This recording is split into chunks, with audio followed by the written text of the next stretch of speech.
ભગવાને પોતાનું સુદર્શન ચક્ર અમરીશ રાજાને આપી દીધું. દુર્વાસા ઋષિની પાછળ પડેલું એ સુદર્શન ચક્ર ફરી પાછા એણે અમરીશ પાસે જઈને શાંત કરાવવું પડ્યું. કારણ કે ભગવાન નારાયણ પાસે ગયા ને કે તમારા સુદર્શનને શાંત કરો. ભગવાને કીધું આ નહીં થાય મારાથી. કેમ? એ કે મારું હતું મેં આપી દીધું છે. હું સ્વતંત્ર નથી. અહમ ભક્ત પરાધીનો.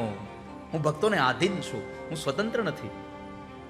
અને ત્યાર પછી સગર ચરિત્રોની કથા, 60,000 સગર પુત્રોને મુક્તિ અપાવવા માટે ભગીરથ રાજાએ ગંગાજીનું અવતરણ કર્યું. અને એ ગંગાના અવતરણ પછી 60,000 સગર પુત્રોને ઉદ્ધાર થયો. એ જ વંશમાં આગળ જતા સૌદાસ થયા. સૌદાસને ત્યાં ખટવાંગ થયા. ખટવાંગને ત્યાં રઘુ થયા. રઘુને ત્યાં પૃથુશ્રવા. પૃથુશ્રવાને ત્યાં અજ. અજને ત્યાં દશરથ. અને દશરથને ત્યાં મર્યાદા પુરુષોત્તમ રામ પધારે. 2 અધ્યાયમાં રામચરિત માનસની કથા છે. જીવનમાં મર્યાદા ન આવે ત્યાં સુધી પૂર્ણ પુરુષોત્તમ ક્યારેય તમને મળે નહીં વાલા ભક્તજનો.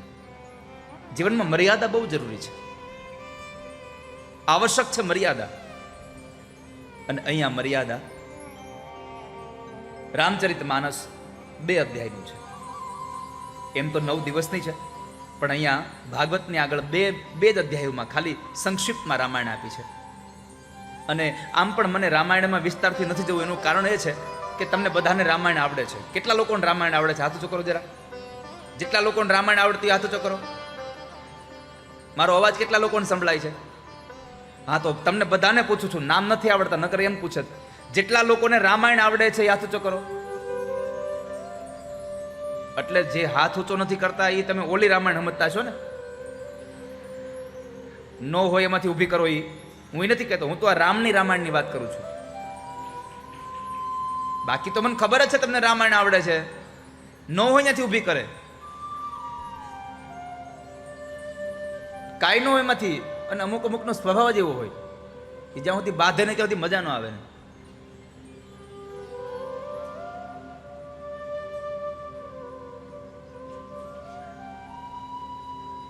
સ્વભાવ જ એવો હોય. એકવાર એક ગામના ચોરે બરાબર એક બાપા બેઠા હતા. અને એક ભાઈ નીકળ્યો, એને પૂછ્યું, બાપા બેઠા છો ને? તો બાપા શું કીધું ખબર? એ કે તું કહેતો હોય તો ઊભો થઈ જાવ. અરે દેવતા તું બેહ એમ, તારે ઊભું નથી થવું. આને આમાંથી બાંધવાનું કરે. તો આવા માણસો, એ રામાયણ નહીં, રામચરિત માનસની વાત કરી રહ્યો છું, જે રામાયણ આપણા જીવનનું કલ્યાણ કરી રહી છે. 2 અધ્યાયમાં રામચરિત માનસ. બાકી તો આ તો પ્રભુની કથા છે. હરિ અનંત, હરિ કથા અનંત. ભગવાનની કથાનો અંત નહીં આવે કોઈ દિવસ. આ સંસારમાં 2 વાત લખી રાખો. 2 વસ્તુનો જિંદગીમાં કોઈ દી અંત નથી આવવાનો. એક ભગવાનની કથાનો અંત નહીં આવે, અને એક માણસની વ્યથાનો અંત નહીં આવે કોઈ દિવસ. ભગવાન ગમે તેટલું આપશે તો કાંઈકનું કાંઈક ઘટતું હશે. હજી આમ ન આપ્યું ભગવાને, આમ ન આપ્યું ભગવાને, આ ન કર્યું, મારું આ થયું. કાંઈકનું કંઈક ઘટા જ કરશે. બધું આપશે તો શું કહે ખબર? ગોઠણથી પગ વયા જાય. હવે એ અમારો કઈ વાક છે? ભગવાને જેટલું આપ્યું છે ને એટલું સારું માનો બસ. નથી આપ્યું એની પાછળ માણસ રોવે છે. જે આપ્યું છે ને એનું હસતો જ નથી કોઈ દી માણસ. ભગવાને 5 કરોડ રૂપિયા આપ્યા હોય, 5 કરોડ રૂપિયા ભગવાનને આપ્યા હોય તો શું કે ખબર? થોડાક વધારે આપ્યા હોત તો. હવે એને 5 કરોડ પાછો વાપરતો તો છે નહીં, તેજુરીમાં ભરીને મૂકી દીધા છે.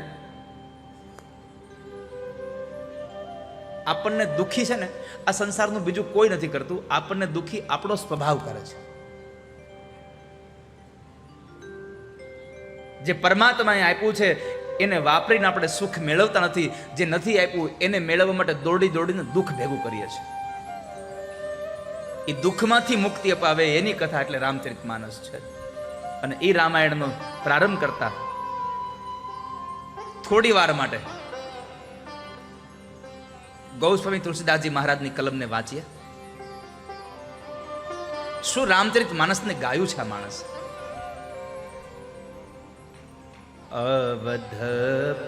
અવધપુરી રઘુકુલમની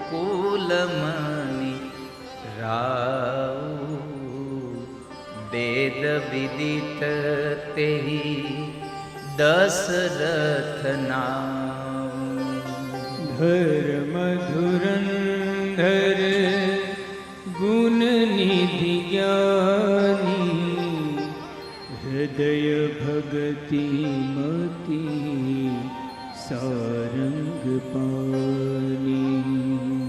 હૃદય ભગતિ મતિ સારંગ પાણી. જેના હૃદયમાં ભક્તિ ભરી છે, મનમાં જેને ભગવાનનું નામ વસાવી લીધું છે, જીભમાં જેને પરમાત્માના નામ સિવાય કોઈ બીજું નામ નથી, એવા અયોધ્યાના રાજા દશરથ અને એમને 3 પત્નીઓ છે. કૌશલ્યાદિ નારી પ્રિય સબયા ચરણ પુની. કૌશલ્યાદિ નારી પ્રિય છે. કૌશલ્યા, કૈકેયી અને સુમિત્રા, આ 3 રાણીઓ છે. મહારાજ દશરથનું જીવન બરાબર ચાલી રહ્યું છે, પણ એક વખતના સમયે એને દુઃખ લાગ્યું કે મારે ત્યાં સંતાન નથી, મારી આ અયોધ્યાનો રાજા નથી. એટલે આ દુઃખને લઈ અને એને વશિષ્ઠ મહારાજને કીધું કે બાપજી મારે ત્યાં સંતાન નહીં થાય. ત્યારે એમણે ધીરજ રાખીને એટલું કહ્યું, ધરહું ધીર હોહિ સૂતચારી ત્રિભુવન મિલિત ભગત. તમે ધીરજ રાખો, તમારે ત્યાં એક નહીં 4 દીકરાઓ થશે, અને એ પણ સામાન્ય નહીં, તમારી કુળની કીર્તિને 4 ચાંદ લગાડી દે એવા દીકરાઓ થશે. પણ એના માટે તમે પુત્ર કામેષ્ટી યજ્ઞ કરાવો. બાપજી આપ જે કરાવવાનું કહો એ કરવા તૈયાર છું, પણ મારે ત્યાં સંતાનનો જન્મ થયો કરો.